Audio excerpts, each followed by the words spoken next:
Welcome to our channel. If you want to cancel your Kindle Unlimited subscription, follow these step-by-step instructions to ensure your account is properly managed and no further charges occur. Step 1. Open your web browser and go to the official Kindle Unlimited website. Log in with your account credentials. Step 2. Click on your profile icon in the top right corner and select Account or Membership from the drop-down menu. Step 3.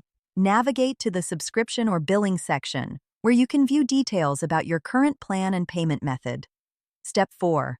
Look for the option labeled Cancel Membership or Cancel Subscription and click on it to start the cancellation process. Step 5. The system may ask you to provide a reason for canceling. Select an option or skip if it's optional. Step 6.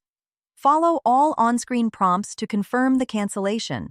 Note that your subscription may remain active until the end of the current billing period. Step 7. Check your email for a confirmation message verifying that your subscription has been canceled. Keep this email for reference. Step 8. Log back into your account to confirm that your subscription status shows as canceled or inactive. Don't forget to like this video and subscribe to our channel.